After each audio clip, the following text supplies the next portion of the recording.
안녕하세요. 결혼을 앞두고 상견례를 하는 날 식당에서 파혼한 30대 남자입니다. 다들 결혼하면서 비용이나 양가 갈등 등 다양한 문제를 겪을 거라고 생각합니다. 결혼이라는 게 서로 다른 생활을 하던 사람들이 한 가족으로 묶이게 되는 것이니 문제가 안 생길 수 없다고 하지만 저처럼 결혼식 전날 파혼하는 경우는 그리 흔치 않으리라 생각합니다. 저는 언제나 단란한 가정을 동경했습니다. 초등학교 저학년 시절 아버지가 일찍 돌아가시고 어머니와 단 둘이 남은 저는 다른 친구들이 아버지와 함께 어울리는 걸 보면서 참 많이 부러워했어요. 아버지와 목욕탕도 가고 운동회에서 같이 뛰면서 즐겁게 웃기도 하는 그 모습. 저는 가질 수 없는 그 모습을 멀찍이서 바라보는 것밖에 할 수 없었습니다. 그래서 더더욱 결혼 생활에 대한 로망이 있었을지도 모릅니다. 어머니는 굉장히 강한 분이셨습니다. 당시 나이 30이 채 안 되었을 무렵 남편도 없이 자식 돈 걱정 없이 살게 하겠다며 여자 몸으로 인테리어 현장 일을 배우면서 밥벌이를 시작하셨더랬죠. 이 일을 배우느라 온몸이 성할 날이 없었고 때때로 공사가 늦게 끝나 저녁 한 끼 제대로 못 드시고 들어오는 날도 많았습니다. 그럼에도 불구하고 어머니는 제 앞에서 인상 한 번 찌푸리지 않으셨습니다. 아들, 웃어야 복이 들어오는 거야. 언젠가 해 뜰 날 한 번이 없겠니? 그런 어머니의 교육에 저도 구김없이 잘 웃는 아이로 성장했습니다.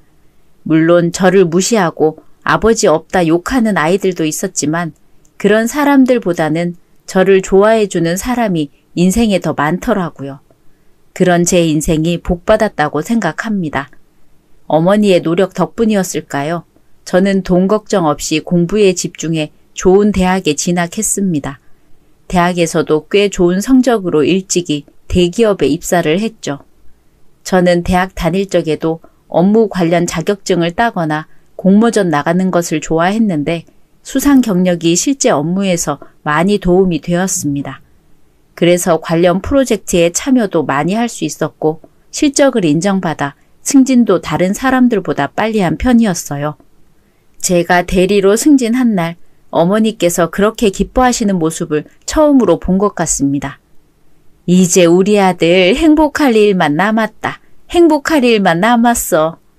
나만 행복해지면 어떻게 해요? 엄마랑 같이 행복해져야죠. 아이고 걱정도 팔자다. 엄마는 걱정 안 해도 돼. 우리 아들 잘 되는 것만 봐도 이렇게 행복한데. 이제 우리 아들 결혼만 하면 되겠네? 어머니의 바람과는 달리 저는 여자를 쉽게 만나지 못했습니다. 일이 바빴다는 핑계도 무색하게 제게는 소개팅도 꽤 많이 들어오는 편이었어요. 대기업 대리라는 직함 덕에 좋은 조건의 여자를 많이 만날 수 있었지만 영 마음이 가는 분이 없었습니다. 친구들은 제게 재수없다고 하더군요. 야, 그냥 아무나 만나. 첫 만남에 마음이 가는 사람이 세상에 어디 있냐? 지금 잘생기고 능력 좋다고 없는 사람 앞에서 자랑하는 거야, 뭐야? 그렇게 만나다 말 거면 소개팅 몇 개는 나한테 넘겨줘라. 나는 진짜 여자 만나고 싶어. 하지만 운명론을 믿는 저로서는 확 와닿지 않는 이상 만남을 이어가기 힘들었습니다.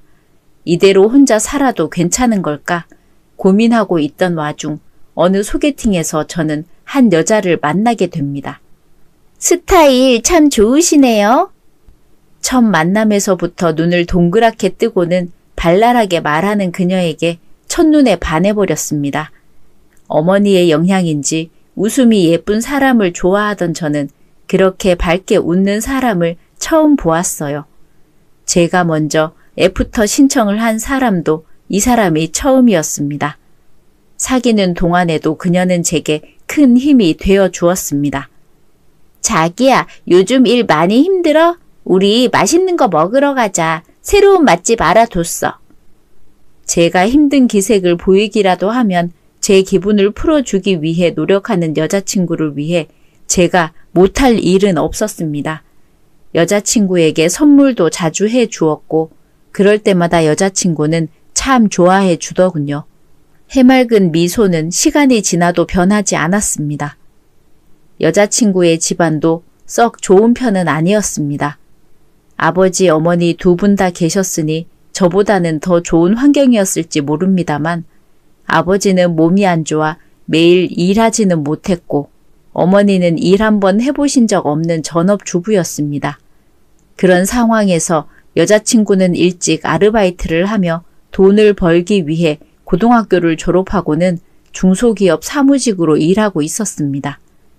본인 혼자서 온전히 집안의 가장으로 일하고 있는 여자친구였기에 저는 당연히 데이트를 하면서 발생하는 비용 정도는 제가 내야 한다고 생각하고 있었습니다. 그래서 여자친구에게 돈을 요구한 적도 없고 반대로 여자친구는 제가 얼마 정도를 벌고 있는지 제대로 알지 못했습니다. 확실히 대기업은 다른가 보다. 오빠 이렇게 많이 써도 되는 거야? 나는 괜찮아. 이 정도 쓴다고 무리는 없어. 우와, 나도 대기업 다니고 싶다. 가끔 이런 가벼운 대화를 주고받긴 했지만 서로 깊게 물어본 적은 없습니다. 아직 결혼 이야기를 하기도 전이었으니 당연한 일일지도 모릅니다. 회사를 다니면서도 충분히 벌이에 만족하고 있었지만 여기에서 멈출 생각은 없었습니다. 좀 더 좋은 조건에서 일하기 위해 여기저기 알아보던 와중 대학 선배가 저에게 이런 제안을 해주더군요. 네 능력으로 회사 하나 차려도 충분히 성공하지 않을까? 왜 너 대학 다닐 때 창업 박람회에서 몇 번이고 수상했던 경력 있잖아. 그거 사업 실현력도 괜찮고 나한테 자금도 충분히 있으니까 같이 해보는 거 어때? 제 능력을 지켜보던 대학 선배가 권해준 덕에 저는 사업을 시작하게 되었습니다. 멀쩡한 대기업을 나와 새로운 도전을 하는 게 쉬운 결심은 아니었어요. 하지만 어머니께서 이렇게 말씀해 주시더라고요. 젊을 때 사고도 치고 실수도 해보고 그렇게 성장하는 거야. 사업하고 실패 좀 한다 해도 아무 문제 없어. 나중에 나이 들어 해볼 걸 하고 후회하지 말고 도전해봐. 어머니의 격려 덕분에 저는 선배와 함께 공유 오피스에서 사업을 시작하게 되었습니다. 처음에는 둘이 거래처를 찾는 것조차 할 줄 몰라 어버버거렸지만 시간이 지나고 업무에 좀 익숙해지니 점점 벌이가 생기더라고요. 처음으로 선배와 둘이 수익을 나누었을 때 고작 몇십만 원 정도였지만 그조차도 너무 기뻤습니다. 여자친구는 제가 대기업을 그만두고 사업을 시작한다고 했을 때 처음으로 인상을 찌푸리고 고개를 내저었습니다. 회사 잘 다니고 있었으면서 왜 사업을 한다고 하는 거야? 사업 그거 쉬운 거 아니야. 남들 다 성공하는 모습만 보니까 오빠도 성공할 거라는 생각할 수는 있지만 그건 꿈이지. 현실적으로 생각해야 하는 거 아니야? 우리 결혼은 안 해? 나 이대로 기다리기만 할 거야? 조금만 기다려줘. 사업이 궤도에만 오르고 안정화만 되면 바로 프로포즈 할게. 그러니까 걱정하지 않아도 돼. 자기한테 걱정 끼치는 일 없도록 할 테니까. 이미 사업을 한다고 하는 것 자체가 나한테는 걱정이야. 진짜 어떻게 하려고 그래. 나한테 도와달라고 해도 나는 못 도와주니까 그렇게 알아. 말도 안 되는 투정이었지만 솔직히 그녀를 이해할 수밖에 없었습니다. 결혼 정년기의 남자친구가 대뜸 사업을 시작한다고 하는데 누가 걱정하지 않을까요? 하지만 저는 나중에 후회하는 것보다 지금 시작하는 게 낫다고 생각했습니다. 사업을 하는 와중에도 여자친구는 사사건건 트집을 잡았습니다. 그 선배라는 사람은 왜 그렇게 돈을 많이 가지고 가는 거야? 아이디어는 오빠 거잖아. 그럼 그만큼 돈을 더 받아야 하는 거 아니야? 이번 거래처는 선배가 발품 뛴 덕에 받아온 거니까 선배 몫이 더 많아야지. 상품 아무리 만들어봤자 거래처 없이 판매를 어떻게 해. 참나 성격도 참 좋아. 어떻게 남이 더 가져가는 꼴을 그냥 두고 볼 수 있어? 사업을 시작하고 난 뒤 여자친구와 싸우는 일이 많아졌습니다. 일방적으로 여자친구가 시비를 걸긴 했지만 그때까지만 해도 그저 제 걱정에 사랑의 잔소리인 줄 알았습니다. 거래처를 무사히 넓혀가고 상품의 개발도 점점 진행되어 마침내 제 사업은 안정권에 들었습니다. 그 사이에 직원도 늘어 공유 오피스가 아닌 제대로 된 사무실을 가지게 되었죠. 제 몫으로 들어오는 돈도 많아지고 저금도 착실히 쌓여갔습니다. 그제야 여자친구도 제가 버는 돈을 알고 태세를 전환했어요. 역시 우리 자기가 최고야. 이렇게 성공할 줄 알았다니까. 뭐야, 언제는 손해만 보고 산다면서 회사나 다시 다니라고 하더니.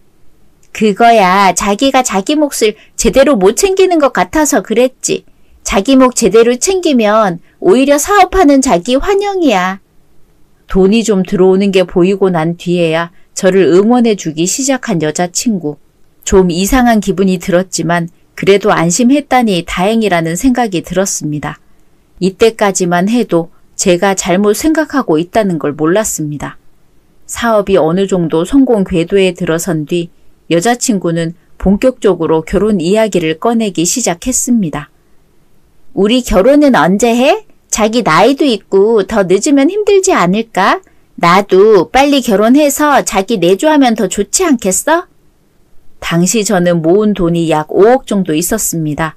돈 쓸 시간도 없이 모으다 어느 날 통장을 확인하니 이 정도더라고요. 여자친구는 자기가 먼저 모은 돈을 공개했습니다. 2천 정도 모았어. 나는 중소기업 다니니까 이 정도밖에 못 모으겠더라고. 괜찮아. 그 정도도 잘 모은 거지. 일단 그 돈은 자기가 가지고 있어. 결혼 준비는 내 돈으로 할게. 아직 20대 중반이었으니 그 정도는 이해할 수 있었습니다. 게다가 가장 생활을 하고 있는 사람이었으니 2천도 잘 모은 거라고 칭찬해주고 싶었죠. 돈이 없는 정도는 아무 문제도 없었습니다. 제가 있으니 제가 준비하면 그만이니까요. 저는 결혼 준비를 시작하기 전 효도를 하나 하기로 했습니다. 5억 정도면 자금으로 충분하기도 하고 무엇보다 홀몸으로 저를 키우며 고생하신 어머니에게 효도를 하고 싶었습니다. 무엇을 할까 고민하던 저는 당시 전세살이를 하고 계시던 어머니께 집을 한 채 사드리기로 했습니다. 엄마는 다른 거 안 바래. 나중에 나이 들면 시골 농가에서 텃밭이나 일구면서 살고 싶어. 마당에는 강아지랑 닭도 키우고. 언제나 이야기하던 어머니의 꿈을 이뤄주기 위해 집을 알아보았습니다. 서울에서 너무 멀면 나이 드신 어머니께서 병원이나 기타 편의시설을 이용하기 힘들 것 같아 경기도 쪽으로 알아보았어요. 찾아보니 어머니가 원하는 조건의 주택이 몇 곳 보이더라고요. 물론 2층짜리 전원주택이 더 많았지만 관리야 주기적으로 사람을 부르면 될 일이고 어머니 혼자 텃밭을 가꾸고 동물을 키우기에 집이 넓어 좋으면 좋았지 나쁠 것은 없을 것 같았습니다. 전원주택을 계약하고 어머니의 생일 깜짝 선물로 집을 보여드렸습니다. 진심으로 깜짝 놀란 어머니의 표정은 처음으로 본 것 같아요. 집 여기저기를 둘러보던 어머니는 소녀처럼 밝은 표정을 지으며 진심으로 기뻐하셨습니다. 당장 시장에 가서 닭부터 데려와야겠다. 엄마 닭 키워본 적은 있어요? 일단 공부부터 해요. 닭들이 어디 도망가는 것도 아니고. 어머니에게 집을 사드리고 남은 자금이 대략 2억 정도 되었습니다. 물론 인테리어를 하고 여기저기 고치느라 대출도 좀 받았지만 문제될 금액은 아니었습니다. 어머니에게 집을 사드리고 난 뒤 본격적으로 결혼 준비를 하면서 여자친구에게 이야기했습니다. 뭐? 어머님한테 3억짜리 집을 해드렸다고? 우리 엄마 나 키우느라고 고생하셨으니까 말이야. 그 정도는 해드릴 수 있고. 아니 결혼자금 몰 생각은 안 해? 자기 나랑 결혼 안 할 거야? 결혼자금 할 돈은 충분히 있어. 2억이면 우리 결혼하고 집 구하고 이것저것 해도 남아. 충분해.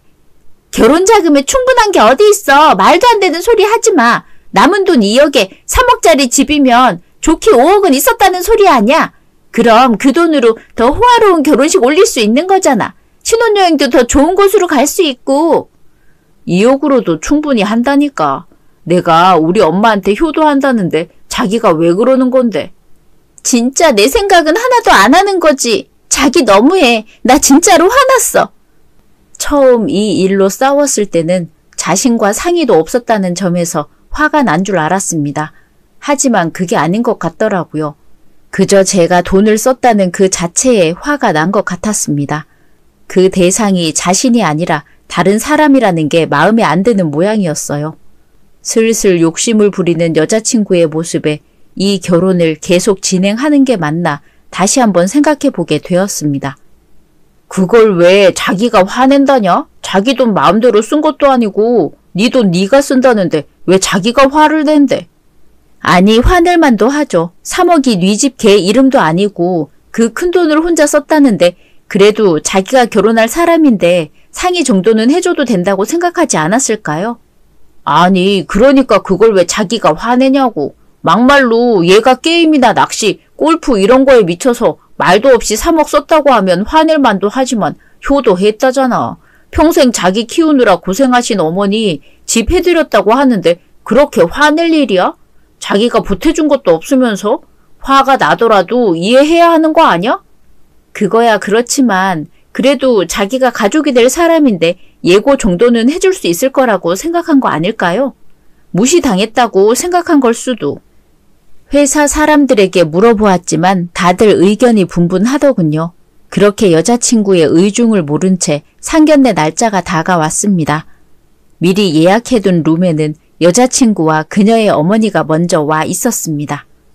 우리 사위가 얼마나 능력이 좋으면 사업으로 성공을 할까 몰라. 정말 대단하다 대단해. 인원수를 맞춰주겠다며 아버님은 나오지 않으셨지만 이미 어머님만으로도 충분히 소란스러운 상견례가 되었어요.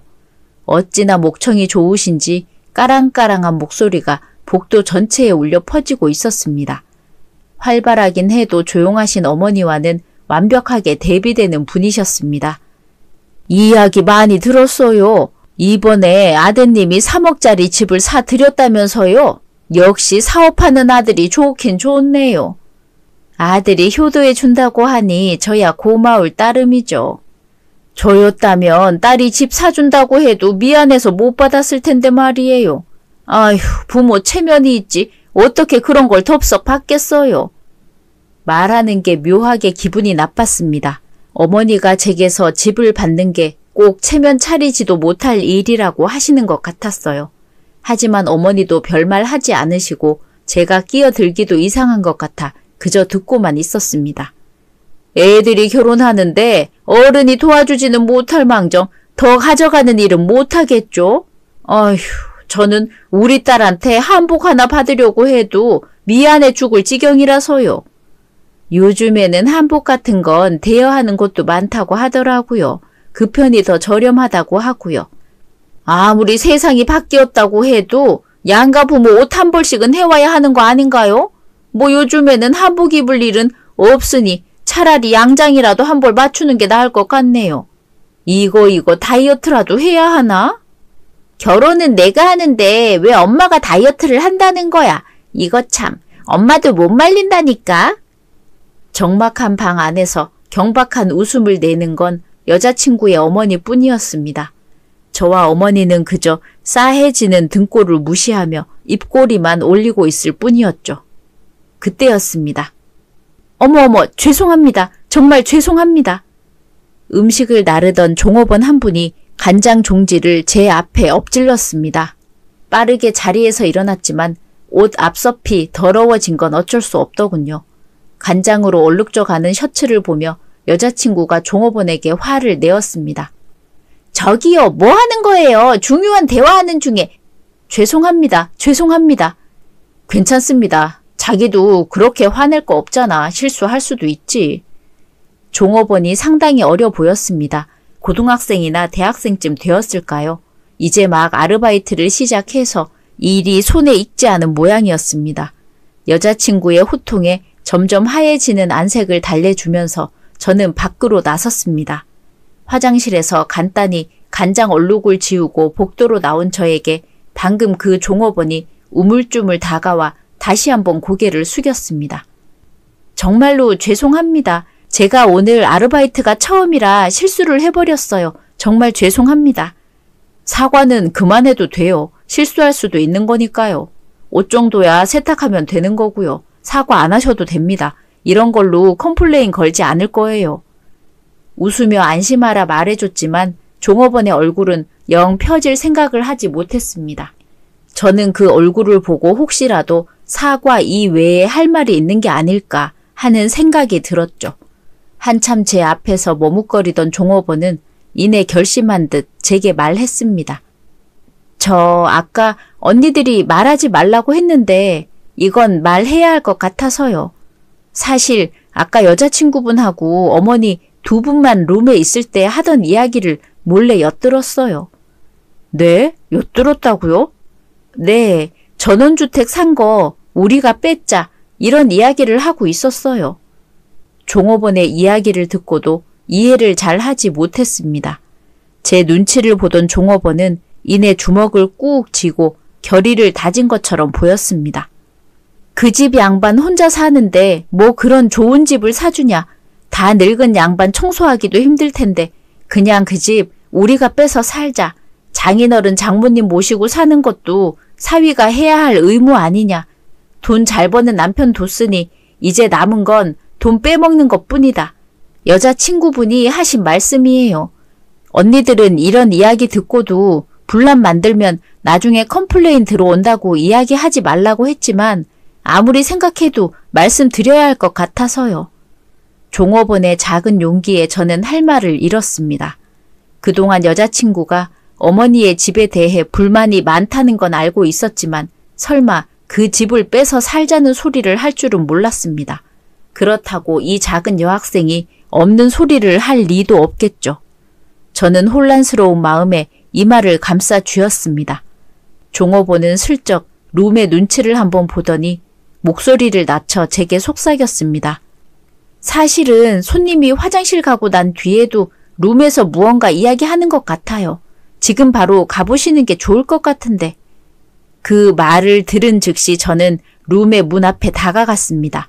발소리를 죽여 조심히 다가간 뒤 문 틈새로 귀를 기울여 보니 방금 전과는 그 크기부터 다른 목소리 두 개가 번갈아 가며 들려왔습니다. 아니, 왜 그 큰 집에서 혼자 못 살아서 안달이세요? 애들 보기 부끄럽지도 않으세요? 저희 아직 집도 없는데 어머님이 조금만 양보해 주세요. 저희도 아직 월세살이 중이라 생활이 영 힘듭니다. 게다가 딸도 결혼하고 나면 우리 집에 가장이 없어지는 건데 가장 없이 어떻게 생활을 합니까? 그런 의미에서 역시나 우리가 애들 집에 들어가서 부양받는 게 낫지 않겠어요? 사돈은 저희가 불쌍하지 않으세요? 친정 부모님 모시고 살면 우리 쪽이 식구수가 더 많으니까 당연히 더 넓은 집에서 살아야 하는 거잖아요. 기왕 넓은 집도 샀는데 또 다른 집을 사는 건 낭비 아닌가요? 어머님도 그렇게 생각하시죠? 염치 없이 자식이 사준 집에서 사는 것보다 이 편이 훨씬 낫죠. 두 사람이 아주 쿵짝이 잘 맞더군요. 번갈아 가며 하는 말은 어머니를 압박하는 말이었습니다. 그 사이에서 어머니는 아무 말도 못하고 그저 묵묵부답 입을 꾹 다물고 계셨습니다. 저 같아도 저 상황에서 무슨 말을 해야 할지 모를 것 같았습니다. 문을 박차고 들어가니 두 사람 모두 깜짝 놀라 제 쪽을 돌아보았습니다. 파득 몸이 떨리는 게 눈에 선하더군요. 아니 자기야 왜 그렇게 들어오는 거야? 나 깜짝 놀랐잖아. 간 떨어지겠다. 간 떨어질 소리를 하고 있었다는 건 알고 있는 모양이네. 나 밖에서 다 들었어. 당신이랑 당신 엄마가 우리 어머니한테 무슨 소리를 하는지 말이야. 뭐? 무슨 소리를 하는 거야? 자기가 무슨 소리 하는지 잘 모르겠어. 모른 척 능청을 떠는 여자친구의 앞에서 아무 말 없이 어머니를 일으켰습니다. 두 사람과는 더 이상의 이야기를 할 필요가 없었으니까요. 멋대로 자리에서 일어나는 저희 두 사람을 보고 여자친구가 소리를 질렀습니다. 뭐냐고, 대체 왜 그러는 건데? 난 아무 소리도 안 했어? 너는 양심이라는 게 없어? 찔리지도 않아. 내가 밖에서 다 들었다는데도 발뺌하는 꼴을 보니 말이야. 얼굴 참 두껍기도 하지. 뭐? 뭐? 우리 엄마한테서 집을 빼앗아? 자식 볼 염치가 없어. 내가 보기에 염치 없는 사람은 그쪽들 아냐? 남이 산 남의 집에 대해서 왈가왈부할 시간이 있으면 본인들 인생이나 똑바로 사세요. 우리는 빠져 줄 테니까. 그렇게 어머니의 손을 잡고 룸을 나서려는데 여자친구가 제 앞을 막아섰습니다. 너 이대로 가면 파혼이야? 너랑 헤어질 거라고? 나랑 헤어진다는 게 무슨 뜻인지 알아? 나한테 위자료 줘야 한다는 거야. 못해도 1,000만 원은 뜯어낼 거니까 그렇게 알라고. 표독스럽게 쏘아대는 목소리는 여태까지 제가 알던 여자친구의 목소리가 아니었습니다. 무시하고 나오려고 하자 그녀의 어머니가 제 앞을 가로막았습니다. 보자 하니까 남의 딸 혼사끼를 막으려고 해? 지금 얘 결혼한다는 거 주위 사람들 다 알고 있는데 이렇게 일방적으로 결혼 못하겠다고 나오면 안 되지. 세상에 이런 법은 없네. 그건 이제 제 알바가 아닙니다. 민경이가 알아서 할 문제죠. 제가 결혼을 못하겠다고 생각한 게 민경이 탓이니 본인이 책임져야 하지 않겠습니까? 아니 잘못했다고 사과를 하고 용서를 구해야지. 저런 뻔뻔한? 사과를 하고 용서를 구하라고요? 도대체 누구한테 무슨 사과를 하란 말씀이신가요?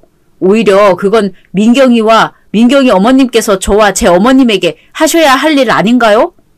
그럼 3억이 홀랑 날아갔는데 그걸 참고 결혼할 여자가 세상 천지에 어딨나. 나도 절대 용서 못해. 자네 장인도 이번 일로 화가 단단히 났다는 것만 알아두게. 그래서 상견례 자리에도 안 나온 거야. 그나마 나니까 사위 사랑은 장모라니 나도 마지못해 나왔는데 오늘 상견례 끝나고 나중에 시간 내서 자네 장인한테 잘못했다고 좋은 술 사들고 찾아뵙도록 해. 제가 결혼 못해서 미친놈으로 보이십니까? 뭐야? 말을 하면 할수록 이 결혼은 안 하는 게 맞다는 생각이 더욱 확실하게 드네요.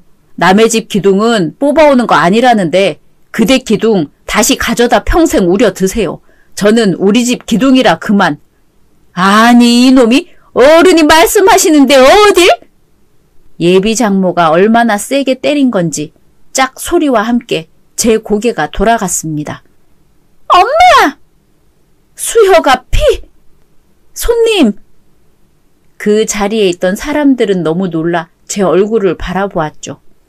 예비 장모가 끼고 있던 알이 굵은 반지는 상견례를 시작할 때부터 거슬리더니 결국 그 반지에 긁혀 피까지 보고 말았네요. 이걸로 파혼의 대가는 치렀다고 치겠습니다. 안녕히 가세요. 아니 우린 아직 안 끝났다니까. 내 딸 줄 테니까 돌아와. 사위! 사위! 미련 없이 두 사람을 버리고 나와 집으로 돌아갔습니다. 어머니는 한참 말이 없더라고요. 집에 도착해 옷 갈아입을 생각도 못하고 둘이 나란히 앉아있을 때 어머니가 겨우 입을 열었습니다. 어디 봐, 괜찮아? 괜찮아요. 이깟 거야 뭐. 엄마는 괜찮아요? 죄송해요. 괜히 저 때문에 저런 사람들 만나고 안 들어도 될 말 듣고. 그러게 말이다. 우리 둘 다 액땜 한번 거하게 했다 치자. 얼마나 좋은 사람이 들어오려고 이러나 싶다. 하하하. 참으로 어머니다운 말이었습니다. 그렇게 금세 그 일은 털 수 있을 것 같았습니다. 그러나 여자친구는 저와 생각이 다른가 보더군요. 한숨 자고 일어났더니 여자친구의 연락이 계속되었습니다. 핸드폰에 불이라도 낼 듯이 한숨 쉬는 것도 없이 잠시도 쉬지 않고 전화가 와 있더군요.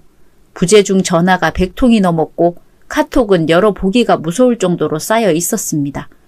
바로 모든 연락처를 차단했고 더 이상 보지 않으면 무시할 줄 알았는데 기어이 사무실까지 찾아오더군요. 대체 뭐가 문제인데? 당신 나랑 결혼 안 할 거야? 나랑 결혼하면 우리 부모님 모시는 건 당연한 거잖아. 당신 부모만 부모야? 친정 부모님도 부모라고. 참으로 뻔뻔하게 말하더군요. 제 어머니는 부모 취급도 안 한 사람이 자기 부모는 끔찍이 챙기는 모습을 보니 말도 안 나왔습니다. 이기적이라고 해야 할까요? 아니면 개인주의적인 모습일까요? 그래, 친정 부모님도 부모지. 그런 자기 부모를 위해서 우리 어머니 집을 빼앗아서 그 집에서 다 같이 살자는 그런 계획도 세운 걸 테고. 빼앗다니 무슨 소리야. 어차피 자기 돈으로 산 집이니까 자기 집인 셈이잖아. 엄연히 우리 어머니 명의야. 네가 왈가왈부할 것도 없어. 그리고 네 속이 뻔하잖아. 내 등골 빼먹을 속셈인 걸 모를 줄 알아? 여자친구는 제 말을 듣고 고장이라도 난 것 마냥 어버버 거리더군요. 경찰 부르기 전에 돌아가. 나는 너랑 결혼할 생각도 없고 더 이상 만남을 이어갈 생각도 없어. 너 내가 가만둘 줄 알아? 내가 너 고소할 거야. 결혼한다고 해놓고 이런 식으로 나와? 할 수 있으면 어디 한번 해봐. 내가 못할 것 같아? 합의금으로 1억 받아낼 거니까 각오해. 1억? 1,000만 원이 그새 1억이 됐네.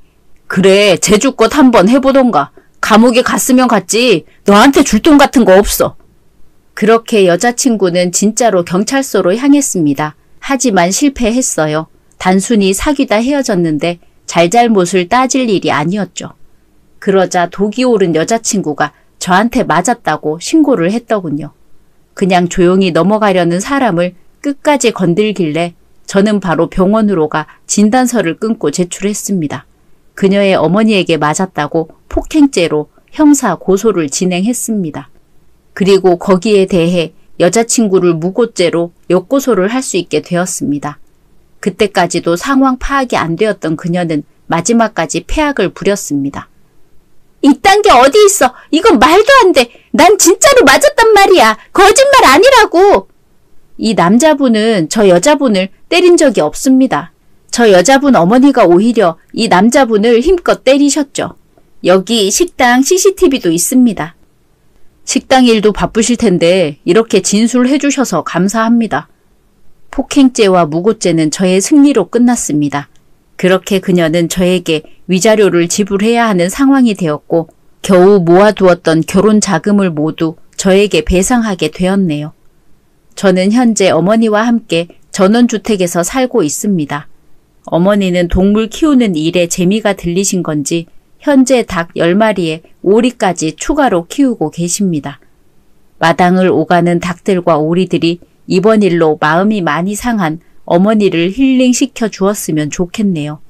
그리고 어머니를 힐링시켜주는 또 한 사람이 있으니 저를 도와준 식당 직원분도 어머니의 친구가 되어 전원주택으로 자주 놀러오고 있습니다.